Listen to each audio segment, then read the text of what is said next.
सो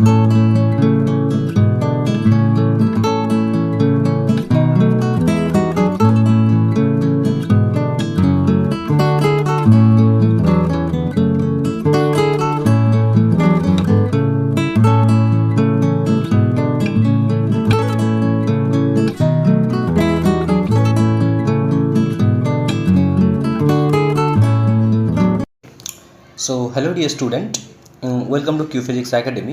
तो हम लोग इलेक्ट्रोस्टैटिक्स और मैग्नेटोस्टैटिक्स का जो लेक्चर सीरीज हम लोगों ने स्टार्ट किया, ठीक है। इस लेक्चर्स का हम लोग लेक्चर नंबर 12 में आ गया, ठीक है। लेक्चर नंबर जो 11 था, लेक्चर नंबर 11 में हम लोग इलेक्ट्रोस्टैटिक्स पोटेंशियल के बारे में बात किया था, ठीक है। और उस लेक्चर्स में हम लोग कैसे पोटेंशियल का कॉन्सेप्ट इलेक्ट्रिक फील्ड से कैसे पोटेंशियल का कंसेप्ट हम लोग रिलेट कर सकते हैं, उसके ऊपर थोड़ा बहुत हम लोग बात किया, ठीक है। तो आज का लेक्चर्स बेसिकली उसी से उसके पोटेंशियल से रिलेटेड ही होगा। मतलब हम लोग इस पोटेंशियल का जो कंसेप्ट मिला उसी कंसेप्ट को यूज करके फर्दर हम लोग और भी कुछ डिस्कशन कर सके, उसके ऊपर हम लोग बात करने वाले हैं। तो बेसिकली आज का लेक्चर्स में हम लोग बात करेंगे इलेक्ट्रोस्टैटिक्स एनर्जी के बारे में, ठीक है। आज का लेक्चर्स में हम लोग बेसिकली बात करने वाले इलेक्ट्रोस्टैटिक्स एनर्जी के बारे में। तो दिस इलेक्ट्रोस्टैटिक्स एनर्जी का जो लेक्चर्स है, इसको स्टार्ट करने से पहले थोड़ा बहुत हम लोग पीछे जो बैकग्राउंड है उस बैकग्राउंड के बारे में सोचते हैं। मतलब हम लोग बात किया था पिछले लेक्चर्स में हम लोग बात किया था, ठीक है। एक पॉइंट ए है और दूसरी पॉइंट बी है। अब इस दोनों पॉइंट को हम लोग एक कर्व से ड्रॉ करते हैं, ठीक है।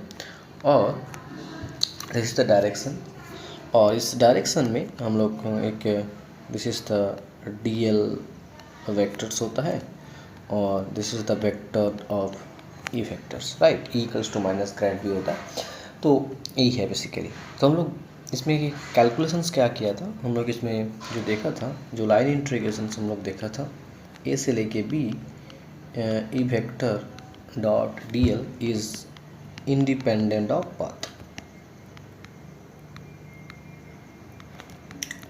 इंडिपेंडेंट ऑफ पाथ, ठीक है। यही देखा था। जब E dot D L is independent of path then एक पोटेंशियल एग्जिस्ट होता है, ठीक है। In this particular point A और बी दोनों पॉइंट के लिए पोटेंशियल एग्जिस्ट होता है, then exist potential, then exist potential, right.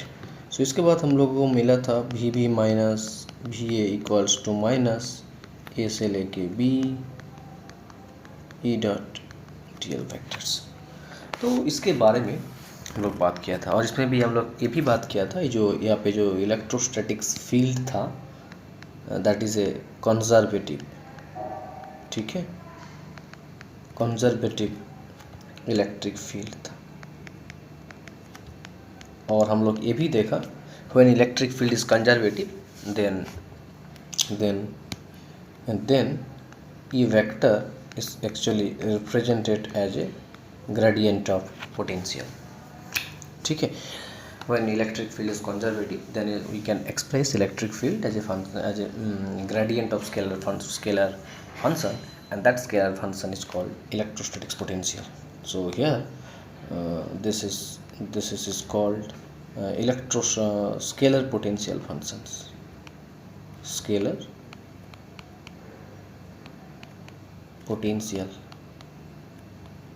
Functions, ठीक है। तो इतना तक था हम लोग जो लेक्चर नंबर 11 था। इस लेक्चर नंबर 11 में इसके ऊपर थोड़ा बहुत डिटेल्स डिस्कशंस किया, और उसके साथ साथ कुछ इम्पॉर्टेंट पॉइंट भी हम लोग देखा। जो ग्रेडियंट ऑफ वी है, इस ग्रेडियंट ऑफ वी का जो डायरेक्शंस का इम्पोर्टेंस क्या है, ठीक है। तो इसके बारे में हम लोग देखा। तो प्लीज़ उस पार्ट को तुम लोग एक बार आराम से देखो, लेक्चर नंबर 11 को अच्छे से देखो। देन लेक्चर नंबर 11 देखने के बाद लेक्चर नंबर 12 में आइए, जिसमें हम लोग बात करने वाले इलेक्ट्रोस्टैटिक्स एनर्जी के बारे में। तो इलेक्ट्रोस्टैटिक्स एनर्जी के बारे में बात करने से पहले इसका थोड़ा बहुत बैकग्राउंड के बारे में सोचते हैं। किस तरह का हम लोग इलेक्ट्रोस्टैटिक्स एनर्जी का कंसेप्ट हम लोग रिलेट करेंगे, that is related to electrostatics force, ठीक है, तो इसके लिए हम लोग जो बात करने वाले हैं, first of all electro force on A, next हम लोग देखने वाले फोर्स ऑन ए चार्ज। ठीक है, force on a charge Q due to a charge distributions. Actually ये क्या होता है? Due to a charge distributions, एक चार्ज के ऊपर चार्ज डिस्ट्रीब्यूशंस के लिए क्या फोर्स होगा, वही हम लोग को कैलकुलेट करना है। एक्चुअली हम लोग एक डिस्ट्रीब्यूशन मान लेते हैं, ठीक है, this is the charge distribution.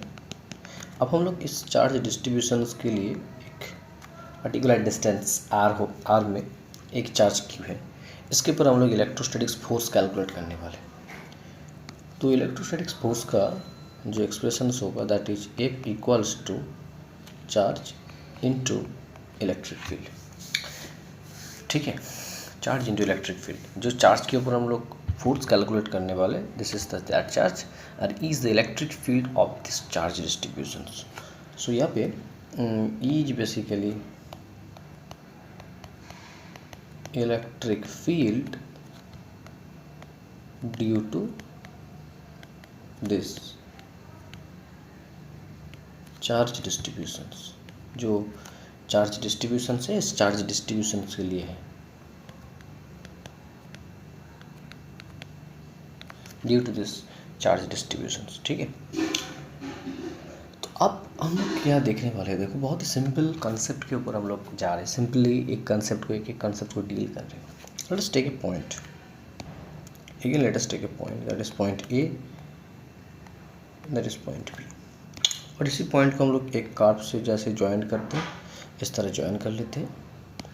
और हम लोग अभी देखने वाले हैं इसी कर्व के थ्रू हम लोग इस फोर्स का इंटीग्रेशंस चेक करने वाले। तो अभी इस फोर्स को हम लोग ए से लेके बी देखने वाले हैं। एफ डॉट डी एल का वैल्यू एक्चुअली क्या होगा? सो एफ डॉट डी एल का वैल्यू देखना है, तो एफ का वैल्यू तो ऑलरेडी पता है, तो उसको सब्स्टिट्यूट करो, that is equals to vector dot D L vector, so Q into A से P that is equals to E vector dot D L vectors. So इसी एक्सप्रेशंस जो इससे हम लोग को एक सिद्धांत पे हम लोग आ सकते हैं, that is nothing but the E dot D L vector is independent of path. ये वाला टर्म तो इससे तो हम लोग को पता लग रहा है, this is independent of, this is independent of path, है ना। ये तो पाथ के ऊपर डिपेंड नहीं है। तो इसका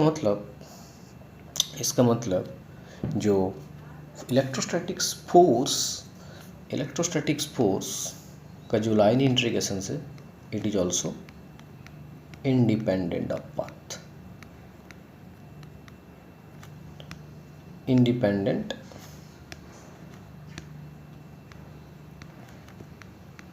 ऑफ पाथ। तो अगर ई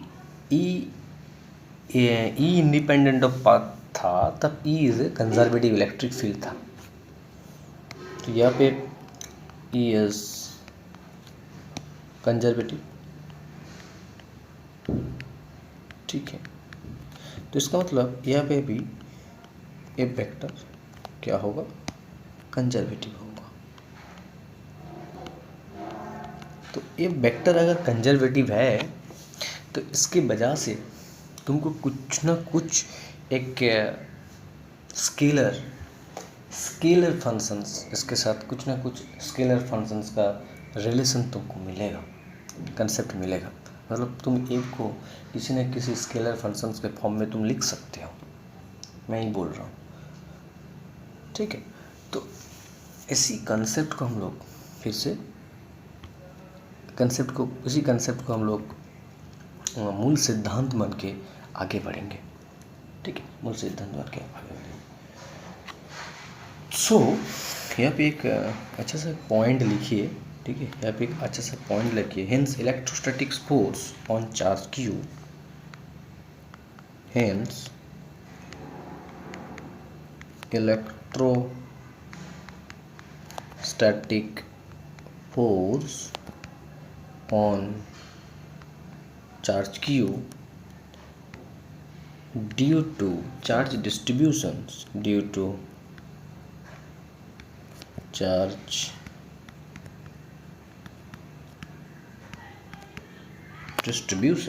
is conservative. Obviously that is conservative. Okay, तो इसका मतलब इस कंजर्वेटिव है तो जो लाइन इंटीग्रेशंस मिला that is F dot D L vectors, इसके पीछे हम लोग एक माइनस लगा लेते तो दैट इज इक्वल्स टू, आपको क्या मिल रहा है देखो, that is equals to Q minus Q vector D L vectors कैसे लिखे P, that is equals to Q minus A से लेके B E dot T L vectors.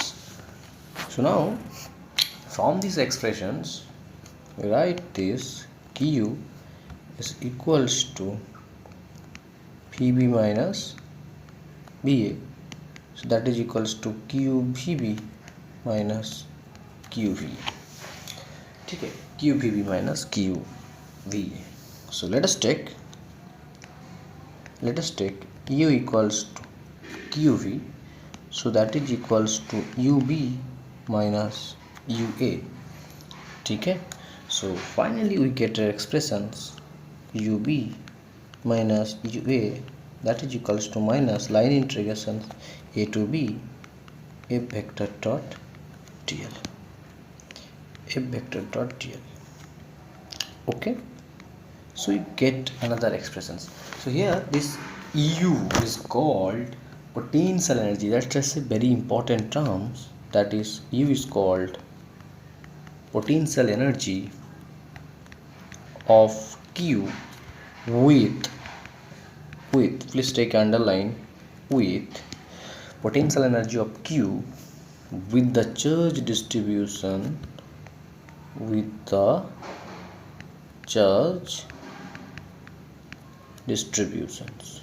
potential energy of q with the charge distributions, that is a very very important point. इसके ऊपर और भी हम लोग डिटेल्स बात करेंगे तो उसका एक्सप्रेशन तुमको मिलने लगेगा.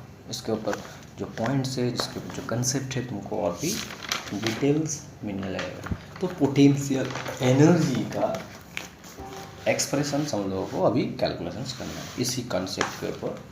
जो कंसेप्ट हम लोगों को मिला, ठीक है, इसी कंसेप्ट को हम लोग लेके आगे बढ़ेंगे.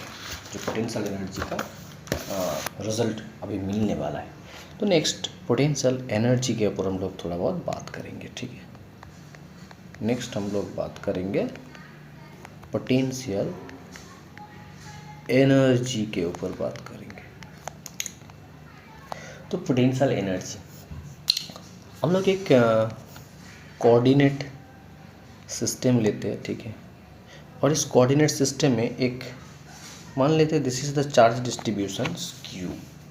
Okay, this is the charge distribution. इसको हम लोग एक चार्ज डिस्ट्रीब्यूशन मान लेते हैं. अभी चार्ज डिस्ट्रीब्यूशन में एक सिंगल चार्ज को लेके धीरे धीरे हम लोग डिस्ट्रीब्यूशन में चार्ज का नंबर हम लोग धीरे धीरे इंक्रीज करेंगे. पहले एक चार्ज क्यू मान लेते हैं. ओके, नेक्स्ट हम लोग क्या करते हैं देखो, नेक्स्ट हम लोग देखने वाले another charge that is Q2, और एक चार्ज को हम लोग बहुत ही लार्ज डिस्टेंस में हम लोग ले रहे this is same charge Q2. सो हम लोग इस पॉइंट को मान लेते ए पॉइंट्स और इस बी पॉइंट को मान लेते अनदर पॉइंट इज बी. अभी जो बी पॉइंट्स है, ठीक है, मतलब यहाँ पे दो डिस्ट्रीब्यूशन इस क्यू के साथ बी पॉइंट में एक चार्ज Q2 है जो बहुत ही फर्द लार्ज डिस्टेंस में है. ठीक है, और एक चार्ज ए Q2 जो बहुत ही नज़दीक है, जो आर डिस्टेंस में है. तो इसके लिए हम लोग अब कैलकुलेशंस करने वाले हैं. देखो यू ए का वैल्यू तो इस यू ए जो इस पॉइंट में ए पॉइंट में तो यू ए मिलेगा ना, इस यू ए का वैल्यू क्या होगा Q2 into potential Q2 into potential at A due to charge Q1, इस Q1 चार्ज के लिए पोटेंशियल। सिमिलरली बी पॉइंट में अगर आप एनर्जी कैलकुलेट करोगे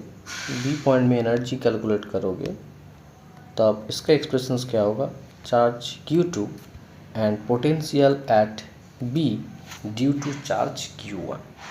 अब हम लोग देखने वाले जो potential at B due to charge Q1 is equals to 0, because this is a very far distance. तो इसके वजह से इसका वैल्यू तुमको 0 मिल रहा है, ठीक है। लॉन्ग डिस्टेंस के लिए, बहुत ही लार्ज डिस्टेंस में है तो इसलिए वी का वैल्यू तुमको 0 मिल रहा है। ये सिंपल कैलकुलेशन से। तो ना यू ए मतलब पोटेंशियल एनर्जी ऑफ Q2 हम लोग कैलकुलेट करने वाले, जो potential energy of Q2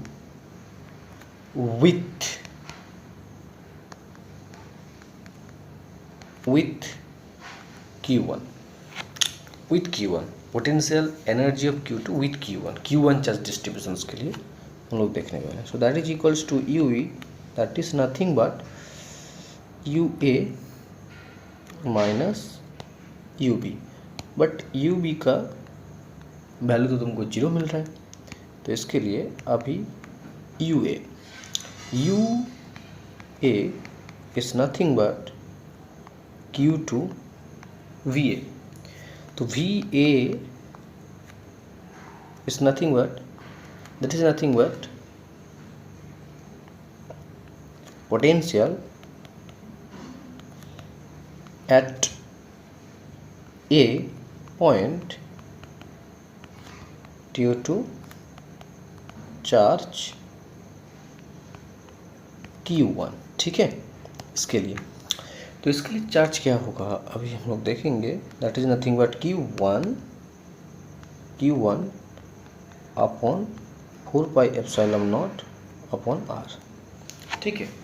so finally U A का एक्सप्रेशन हम लोग को मिला, U A is nothing but Q1 Q2 upon 4πε0 R।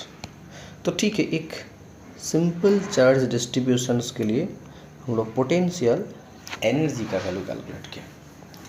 अब इस दोनों चार्ज डिस्ट्रीब्यूशंस Q1 और Q2, ठीक है, इस दोनों को एक साथ मिला के एक चार्ज डिस्ट्रीब्यूशन सोचते हैं। सेकेंड केस में हम लोग क्या देखने वाले, देखो सेकेंड केस में हम लोग इस सेकेंड केस में क्या देखने वाले हैं, देखो हम लोग एक सेकेंड केस में एक चार्ज डिस्ट्रीब्यूशन मान लेते हैं, ठीक है। एक चार्ज डिस्ट्रीब्यूशन मान लेते हैं जहाँ पे Q1 Q2 एक डिस्टेंस में है, ओके। Q1 Q2 एक डिस्टेंस में, सो दैट इज नथिंग बट, थोड़ा सा इसको अच्छे से लिखना है, इस पॉइंट में लिखते हैं, ठीक है। दैट इज Q2, तो this is the vectors R vectors. तो इस चार्ज डिस्ट्रीब्यूशंस के लिए हम लोग देखने वाले, यहाँ पे भी एक चार्ज रख देते हैं, दैट इज Q3। मतलब potential energy of Q3 with Q1 and Q2। हम लोग अभी जो कैलकुलेट करने वाले potential energy of Q3 with Q1 and Q2, इस चार्ज डिस्ट्रीब्यूशंस के लिए हम लोग पोटेंशियल एनर्जी कैलकुलेट करने वाले। तो इसके लिए देखो आराम से हम लोग सिंपली वेक्टर कंडीशन मान लेते हैं, this is the charge distribution positions, इसको हम लोग R1 वेक्टर मान लेते हैं, this is the another charge, इसको हम लोग R2 मान लेते हैं, और this is the another charge, इसको हम लोग R3 मान लेते हैं, ठीक है। तो this is the combination, this is the system. इस सिस्टम के लिए हम लोग जो कैलकुलेशंस करने वाले हैं ना, हम लोग क्या कैलकुलेशंस करने वाले, देखो हम लोग कैलकुलेशंस करने वाले पोटेंशियल, लैंग्वेज को आराम से देखो, potential energy of Q3 with Q1 and Q2, ये हम लोग देखने वाले। तो इसका कैलकुलेशंस करने के लिए इसको हम लोग U प्राइम मान लेते हैं। इसके लिए potential energy of Q3 into V, ये जो V है ना, ये जो V है ना, ठीक है, ये जो V यहाँ पे लिखा है, that is nothing but potential energy of this charge distributions. Potential, not potential, potential, या exactly potential, potential at Q3 due to charge distributions, and this charge distributions contain two charge Q1 and Q2 charge distribution। हम लोग एक लोग basic form में जा रहे हैं। तो अभी देखो, अभी हम लोग को U प्राइम का वैल्यू मिल जाएगा। अभी जो पोटेंशियल मिल रहा है ना, पोटेंशियल ड्यू टू Q1 मिल रहा है और पोटेंशियल ड्यू टू Q2 मिल रहा है ना। तो potential due to Q1 eight Q3 क्या होगा, Q1 अपॉन 4πε0 और पोजीशंस वेक्टर्स, ठीक है, ये जो पोजीशंस वेक्टर्स है ये बेसिकली क्या है, R3 वेक्टर्स, बेसिकली क्या है, R3 vectors minus R1 vectors, है ना। तो इसके करस्पॉन्डिंग हम लोग लिखेंगे R3 vectors minus R1 vectors plus next potential at Q3 due to Q2 charge, so that is nothing but Q2 upon 4πε0 into the positions vector. So this is the positions vectors, that is nothing but R3 vectors minus R2 vectors, ठीक। So that is equals to R3 vectors minus R2 vectors, ठीक है, okay.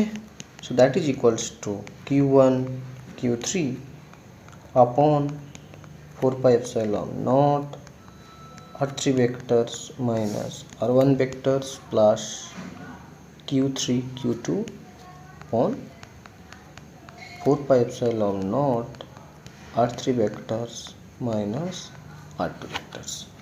तो देखो एक charge distribution था, धीरे धीरे हम लोग देखो बहुत कुछ सीख। लैंग्वेज को पहले देखो, potential energy of Q3 with Q1 and Q2 ये है। नेक्स्ट हम लोग calculate potential energy of whole charge distributions, potential energy of whole charge distributions, एक लैंग्वेज का हम लोग देखेंगे। नेक्स्ट हम लोग देखने वाले थर्ड केस में हम लोग देखेंगे, ठीक है, इस तरह का चार्ज डिस्ट्रीब्यूशन था Q1 Q2 Q3। अब हम लोग इस होल चार्ज डिस्ट्रीब्यूशंस के लिए पोटेंशियल एनर्जी देखने वाले हैं। इसको हम लोग होल चार्ज डिस्ट्रीब्यूशन मान लेते हैं। तो वो क्या होगा, next potential energy of Q1 Q2 Q3, potential energy of Q1 Q2 Q3, potential energy of Q1 with Q2 and Q3। इसका मतलब समझो, ये जो मैंने लाइन यहाँ पे लिखा है, ठीक है, इसका मतलब पहले समझो, potential energy of Q1 Q2 Q3, इसका मतलब potential energy of Q1 with Q2 Q3, potential energy of Q2 with Q1 Q3, potential energy of Q3 with Q1 Q2। Individual case को हम लोग यहाँ पे कंसीडर करने वाले हैं, ठीक है, इंडिविजुअल केस यहाँ पे कंसीडर करने वाले हैं हम लोग।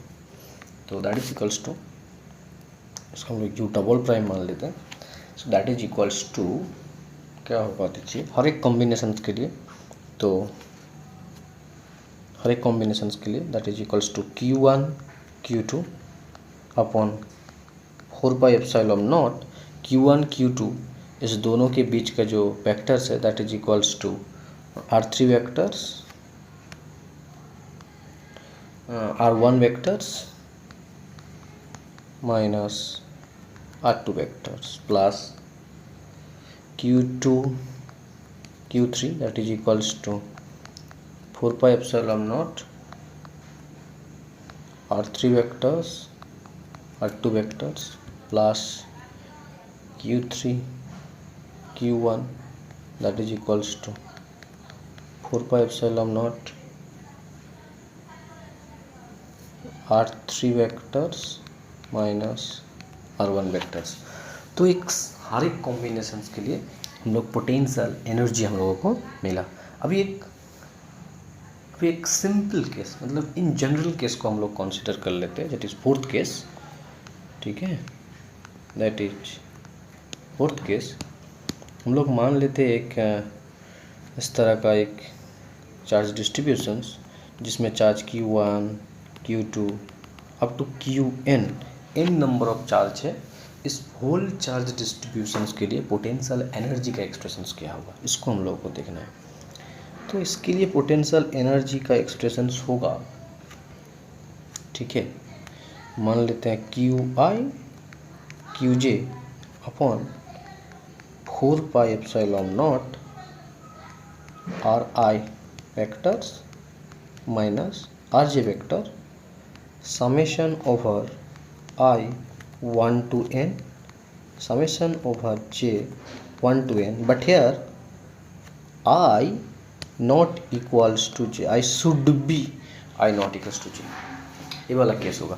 बट यहाँ पे भी अभी तक एक मतलब सेम मतलब Q1 इस दोनों के बीच का पेयर नहीं होना है, ठीक है, मतलब दोनों के बीच का पेयर नहीं होने वाला, सेम नहीं होगा, मतलब I इक्वल्स टू 1 और j इक्वल्स टू 1 ये नहीं होने वाला है।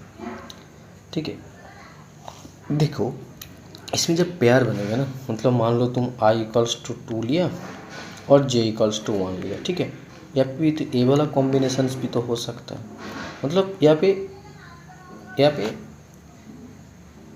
पेयर के लिए एक पेयर के लिए एनर्जी हो रहा है, तो इसको रिड्यूस करने के लिए हम लोग यहाँ पे इसके साथ एक हाफ मल्टीप्लाई करने वाले था। ठीक है, अब यहाँ पे हम लोग एक हाफ मल्टीप्लाई करने वाले। ओके सो अल्टीमेट अभी देखो हाफ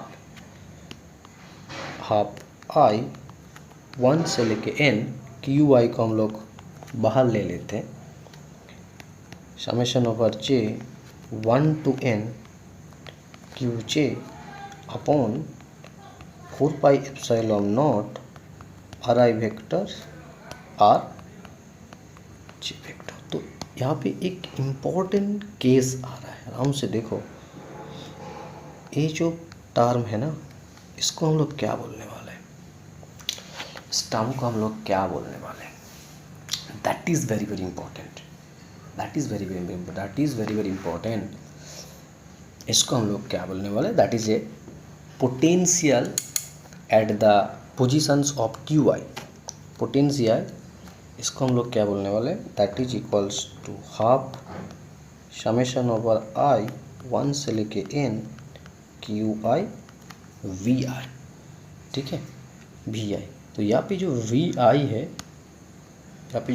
है, इसको हम लोग क्या बोलने वाले, that is a very very important terms, इसको समझना इंपॉर्टेंट है, इसको आराम से लिखो, potential at the position of QI, मतलब QI जिस पोजीशन में है, सिच पोजीशन में potential due to rest of the charges. ठीक है, रेस्ट ऑफ द चार्जेस, ये तुमको आराम से समझना है। ओके, आई थिंक एक समझ आया है तुमको।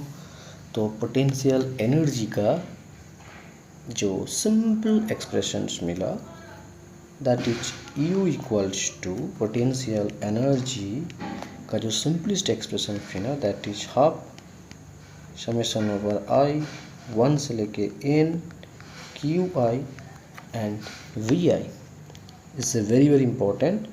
और ये जो एक्सप्रेशन है फॉर पॉइंट चार्ज के लिए ये वाला एक्सप्रेशन वैलिड होगा फॉर पॉइंट चार्ज, और point charge only point charge. ठीक है, अब हम लोग कंटिन्यूअस चार्ज डिस्ट्रीब्यूशंस के लिए अगर इस पोटेंशियल एनर्जी का एक्सप्रेशन देखें तो क्या होगा। देखो आराम से एक एक चीज़ को हम लोग समझेंगे, तब समेशंस नहीं रहने वाला है ना, तब इंटीग्रेशंस हो जाएगा, है ना। तो फॉर कंटिन्यूअस चार्ज डिस्ट्रीब्यूशंस के लिए क्या होगा, देखो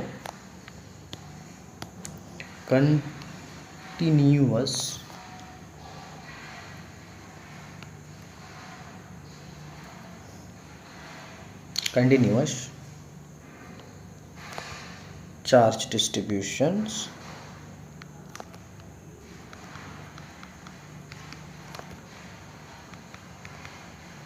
फॉर कंटिन्यूअस चार्ज डिस्ट्रीब्यूशंस, मतलब हम लोग एक कंटिन्यूअस चार्ज डिस्ट्रीब्यूशंस लेना, यूनिफॉर्मली चार्ज डिस्ट्रीब्यूट है, इसके लिए हम लोग देखने वाले कंटिन्यूअस चार्ज डिस्ट्रीब्यूशन। ठीक है, कंटिन्यूअस चार्ज डिस्ट्रीब्यूशन है, इस कंटिन्यूअस चार्ज डिस्ट्रीब्यूशन के लिए हम लोग पोटेंशियल एनर्जी देखने वाले। तो क्या करें, तो इसको सॉल्व करने के लिए जस्ट एक कोऑर्डिनेट सिस्टम। ठीक है, तो इसके लिए जो हम लोग करते हैं, एक वॉल्यूम एलिमेंट कंसिडर कर लेते हैं। ठीक है, जिस वॉल्यूम एलिमेंट हम लोग मान लेते हैं डी टाउ प्राइम, और ये जो वॉल्यूम एलिमेंट्स है it is actually located at a positions vector R prime. Okay, R prime positions vector में वॉल्यूम चाहिए। अब देखो इस क्यू आई के प्लेस में हम लोग यहाँ पे क्या क्या रिप्लेस करने वाले, हम लोग यहाँ पे रिप्लेस करेंगे इंट्रीगेशंस को, समेशंस को इंट्रीगेशंस में, और क्यू आई रिप्लेस होने वाला है charge density at R prime into volume elements, इससे रिप्लेस होने वाला है। और पोटेंशियल तो उस आर प्राइम पॉइंट में होगा, मतलब जिस पॉइंट में क्यू आई रहने वाला है उस पॉइंट में इस ओवरऑल वॉल्यूम में जितना चार्ज है उसके लिए पोटेंशियल उस पर्टिकुलर वॉल्यूम एलिमेंट के ऊपर। ठीक है, वॉल्यूम एलिमेंट के ऊपर यहाँ पे जैसे था ना, potential at Q I at the positions Q I due to rest of the other charge, यहाँ पे क्या होगा, potential at this volume element due to others volume, overall volume जो है उसके रेस्पेक्ट में यहाँ पे उसके लिए एक्चुअली पोटेंशियल होगा। ठीक है, तो इसके लिए जो पोटेंशियल एनर्जी का एक्सप्रेशन होगा हाफ समेशन इंटीग्रेशंस चार्ज के लिए हम लोग लिखने वाले rho R prime D tau prime into V R prime. ठीक है, तो और यहाँ पे इंटीग्रेशंस हम लोग करने वाले वॉल्यूम किसके रेस्पेक्ट में, volume containing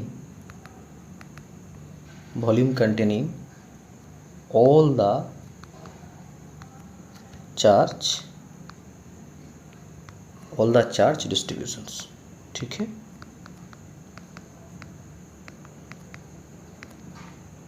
volume containing all the charge distributions, तो इसके लिए हमको देखना है। तो अल्टीमेट एक रिजल्ट हम लोगों को मिला कंटिन्यूअस चार्ज डिस्ट्रीब्यूशंस। इस कंटिन्यूअस चार्ज डिस्ट्रीब्यूशंस के लिए हम लोग पोटेंशियल एनर्जी का एक्सप्रेशन तो कैलकुलेशंस किया। ठीक है, तो एक सिंपल केस लेते हैं हम लोग, एकदम बेसिक सिंपल एक केस लेंगे। उसके लिए हम लोग पोटेंशियल एनर्जी कैलकुलेशंस को देखने वाले हैं, जो बहुत इंपॉर्टेंट है, जो बहुत बार CSI नीट के एग्ज़ाम में मान लो, गेट के एग्ज़ाम में मान लो, और JST और TIFR के एग्ज़ाम में पूछा। तो उसी को ऊपर हम लोग फोकस करके, उसी टारगेट को फोकस करके एक अच्छा सा प्रॉब्लम लेंगे जो बहुत इंपॉर्टेंट होने वाला है, और जो तुम्हारे जो पोटेंशियल एनर्जी का जो कंसेप्ट है इसको थोड़ा बहुत और भी स्ट्रॉन्ग करने वाला है। तो ओके, देखो हम लोग कैलकुलेशंस करने वाले।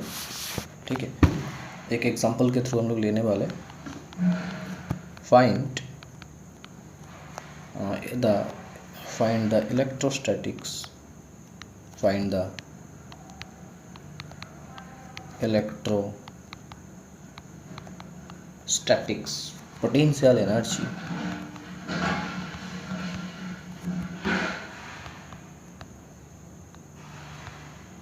electrostatics potential energy of a uniformly, very very important, इसको याद रखना होगा, ठीक है। यूनिफॉर्मली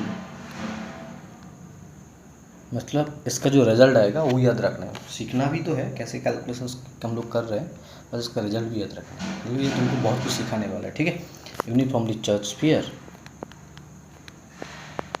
यूनिफॉर्मली चार्ज स्फीयर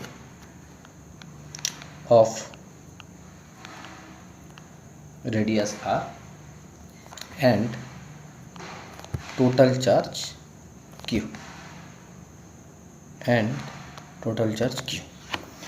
मतलब हम लोग क्या करने वाले हैं, देखो एक स्फीयर हम लोग कंसीडर कर रहे हैं जिसका रेडियस r है, ओके, जिसमें चार्ज यूनिफॉर्मली डिस्ट्रीब्यूटेड है, जिसमें क्या है चार्ज ना यूनिफॉर्मली डिस्ट्रीब्यूट है, और जो टोटल चार्ज है दैट इज कैपिटल क्यू है, ठीक है।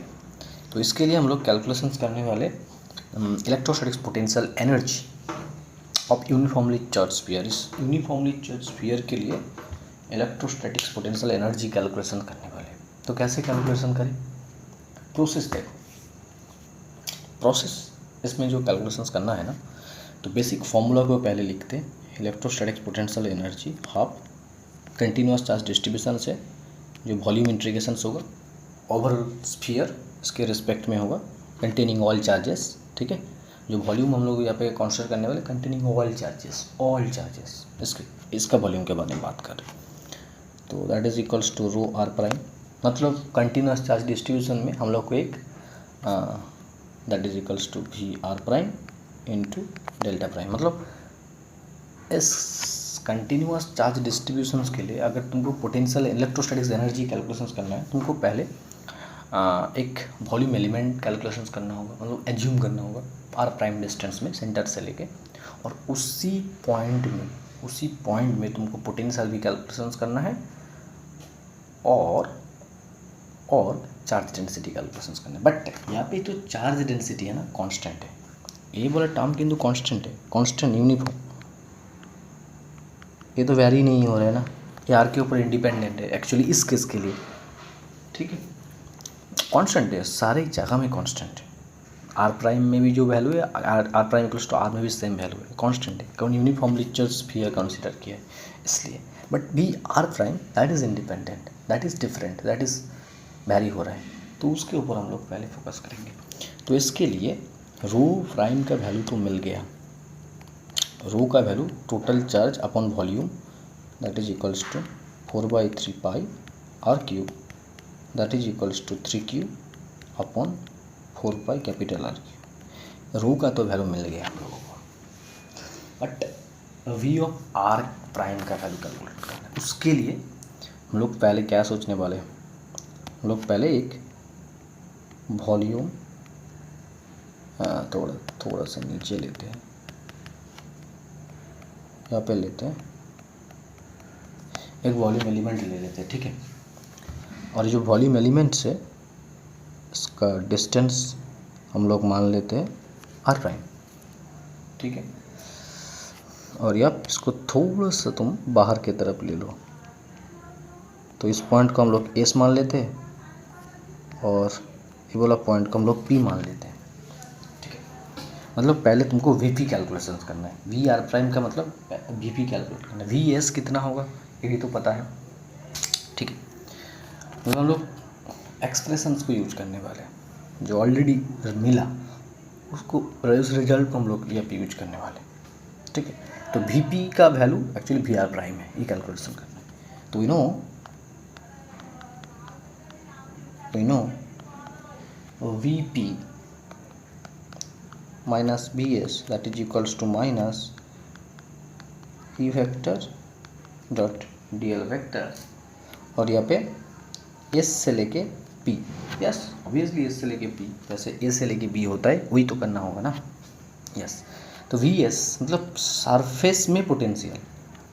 तो देखो वी पी, यहाँ पे वी एस का जो वैल्यू है ना, दैट इज़ टोटल चार्ज के लिए बहुत सिंपल है, 4πε0 r होता है सरफेस में।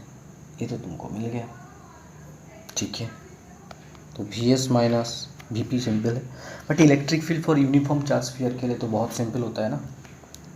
क्या होता है अब electric field, that is the electric field for uniform charge sphere, वो बेसिकली क्या होता है, रो आर वेक्टर अपॉन 3ε0। ठीक है, इसके ऊपर हम लोग बात किया, बहुत बार बात किया। तो एक यूनिफॉर्म स्फीयर के लिए, ठीक है, यूनिफॉर्म स्फीयर के लिए किसी भी स्फीयर के अंदर में किसी की पॉइंट में तुमको अगर इलेक्ट्रिक फील्ड कैलकुलेशंस करना है, उसका वैल्यू होता है रो आर बाई 3ε0, ठीक है, इंटू डी एल। तो यहाँ पे तो स्पेरिकल पोलर कोऑर्डिनेट सिस्टम है, तो for spherical polar coordinate system के लिए डी एल एक्चुअली क्या होता है, D R R cap plus R D theta, right, R D theta theta cap plus R sine theta D phi cap होता है। But यहाँ पे ना इलेक्ट्रिक फील्ड ओनली आर के ऊपर डिपेंड है, तो ये थीटा वाला और फाई वाला कंपोनेंट लेकर कोई ज़रूरत ही नहीं है। तो इसको सॉल्व करने के बाद सेम ऐसे एस का मतलब उसका रेडियस कैपिटल आर और पी का मतलब आर प्राइम, आर का रेस्पेक्ट में तो करेंगे तो कैसा आएगा, आर से लेके capital R prime rho R vectors upon 3ε0 into D R R cap. तो अभी इस डॉट प्रोडक्ट को सॉल्व करने के बाद क्या मिल रहा है, देखो आर से लेके R prime rho R upon 3ε0 into D R, ठीक है। तो इसको सॉल्व करो, इसको सॉल्व करने के बाद क्या मिलेगा, rho upon 3ε0 R square upon 2 R से लेके कैपिटल आर प्राइम, ठीक है।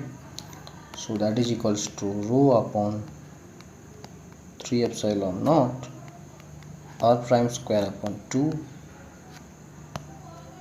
Capital R square upon 2, so it is equals to plus rho upon 6ε0 R square minus R prime square.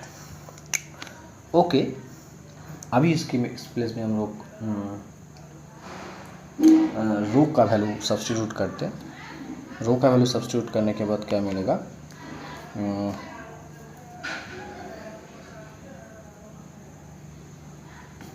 रो का वैल्यू सब्स्टिट्यूट करते हैं 3q अपॉन 4π R cube into 6ε0 R square minus R prime square. So ultimate क्या मिलेगा, q upon 8πε0 R cube R square minus R prime square, ये मिल रहा है। तो देखो P P minus V S समान अल्टीमेट क्या मिल रहा है, 3q upon not 3q, q upon 8πε0 R cube R square minus R prime square मिल रहा है। तो वी पी चाहिए, ठीक है, वी पी चाहिए। So V P equals to V S, that is equals to क्या था, वी एस था q अपॉन 4πε0 आर, है ना, 4πε0 आर, ये तो था, that is equal plus q 8πε0 R cube R square minus R prime square. अभी ब्रैकेट को खोल दो, तो ब्रैकेट खोलने के बाद q अपॉन 4πε0 R q upon 8πε0 R minus q R prime square 8πε0 R cube. तो दोनों को ऐड करने के बाद क्या मिलेगा, 3q अपॉन 8πε0 R minus q R prime square 8πε0 R cube, है ना। तो इसमें से तुम कॉमन ले लो, Q upon 8 pi epsilon not R common ले लो, तो क्या मिलेगा 3 minus R prime square upon R square. तो देखो that is the potential at R dot, so that is nothing but VR prime, ठीक है। So that is nothing but VR prime, so 8 epsilon not R 3 minus R prime square upon R square. तो potential energy तो मिल गया, तो then हम लोग potential तो मिल गया, नेक्स्ट हम लोग पोटेंशियल एनर्जी के बारे में देखने वाले हैं। जस्ट इसी को रो का वैल्यू और वी प्राइम का वैल्यू जस्ट सब्सटीट्यूट कराना है, ठीक है। So now U is equals to half rho का वैल्यू कितना था 3Q upon 4 pi R cube into V R prime that is equals to Q upon 8 pi epsilon not R into 3 minus R prime square upon R square, then volume element. तो volume element तो sphere के लिए क्या होता है 4 pi R prime square dr। Just इस simple integration को solve करो, बहुत ही सिंपल इंटीग्रेशन से इसका सॉल्व करना इतना डिफ़िकल्ट नहीं है। जस्ट इसी इंटीग्रेशंस को सॉल्व करो, सॉल्व करने के बाद जो पोटेंशियल एनर्जी मिलेगा that is equals to 3Q square upon 20 pi epsilon not R। So please remember this result.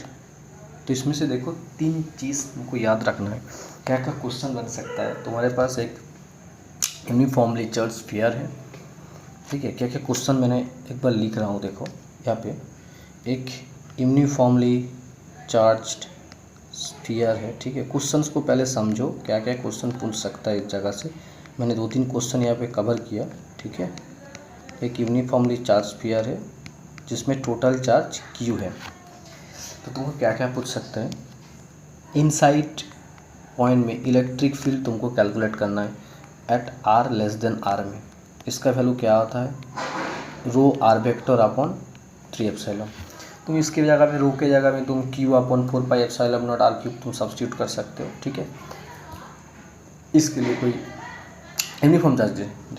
Next calculations कर सकते हैं V R प्राइम कैलकुलेशन करना है। इनसाइड एनी पॉइंट में तुमको पोटेंशियल एनर्जी कैलकुलेशंस कर दे सकता है। तुम जो मैंने सीखा जैसे कैलकुलेशंस किया उस इलेक्ट्रोस्टैटिक्स और जो पाथ इंटीग्रल का जो कॉन्सेप्ट है उसी को यूज करके हम लोग सॉल्व किया, वो तुम सॉल्व करो। 3 तुमको इलेक्ट्रोस्टैटिक्स एनर्जी दे सकते हैं। Please remember this value 3Q square upon 20 pi epsilon not R for this charge distributions, ठीक है। अगर इसमें रो गिवन होगा तो Q के जगह में तुम रो को पुट करो, मतलब Q को रो के फॉर्म में तुम चेंज करो और चेंज करके इस जगह में इसको लिख दो, ठीक है। तो दिस 3 केस हम लोग यहाँ पे डील किया, बहुत ही इम्पोर्टेंट है, ठीक है। इसको तुम इम्पोर्टेंट मानो, बहुत इम्पोर्टेंट है भाई, ये बहुत इम्पोर्टेंट केस यहाँ पे डील किया हम लोगों ने, ठीक है। बहुत ही इम्पोर्टेंट केस यहाँ पे हम लोगों ने डील किया। तो इस इम्पोर्टेंट केस को अगर तुम अच्छे से समझोगे तभी जाके तुम आगे कुछ कर पाओगे। क्या क्या हम लोगों ने डील किया और कैसे कैलकुलेशंस किया, इसी वे में तुमको कैलकुलेशंस करने। बाद में जाके और भी जब प्रॉब्लम सॉल्व करेंगे ना electrostatics energy related PIQ solve करेंगे, तब तुम्हारे देखना इस इलेक्ट्रोस्टैटिक्स एनर्जी हो, पोटेंशियल हो, इलेक्ट्रिक फील्ड हो, सारे कंसेप्ट इतना स्ट्रॉन्ग हो जाएगा तुम सोच भी नहीं सकते। तो ये वाला लेक्चर सीरीज तुम लोगों को बेसिक से लेके एडवांस तक हम लोग लेके जाएंगे, जिसमें तुम लोगों को थोड़ा बहुत हेल्प हो सके। बस यही मेरा एम है। अच्छे से इस इलेक्ट्रोस्टैटिक्स एंड मैग्नेटोस्टैटिक्स का जो कोर्स है, इस इलेक्ट्रोस्टैटिक्स मैग्नेटिक्स कोर्स को अच्छे से एंजॉय करो, इस कोर्स को अच्छे से सीखो, ठीक है। अच्छे से सीखो, एक एक पॉइंट को सीखो। हम लोग कुछ भी पॉइंट छोड़ने वाला नहीं है, मतलब कुछ चीज़ इंटरव्यू के लिए इंपॉर्टेंट होता है, कुछ चीज़ को जानना ज़रूरी है, बस कुछ टाइम उस पॉइंट से तुमको क्वेश्चन पूछता नहीं, मतलब उसका नॉलेज चाहिए फर्दर प्रॉब्लम सॉल्व करने के लिए, वो भी हम लोग यहाँ पे कवर करने वाले हैं। तो इससे तुम 12 लेक्चर्स देखने के बाद तुमको तो ये तो आइडिया हो गया हम लोग क्या फोकस कर रहे हैं, क्या करने वाले हैं। बस यही है, एम को समझो, ठीक है। एम को समझो और अच्छे से पेपर करते रहो। हम लोग हर एक पॉइंट के थ्रू जा रहे हैं, धीरे धीरे एकदम बेसिक से लेकर एडवांस तक हम लोग जाएंगे। जब इलेक्ट्रोस्टैटिक्स और मैग्नेटोस्टैटिक्स का पूरा लेक्चर्स कंप्लीट करेंगे ना इस वीडियो में, तो तुमको बहुत कुछ आइडिया हो जाएगा।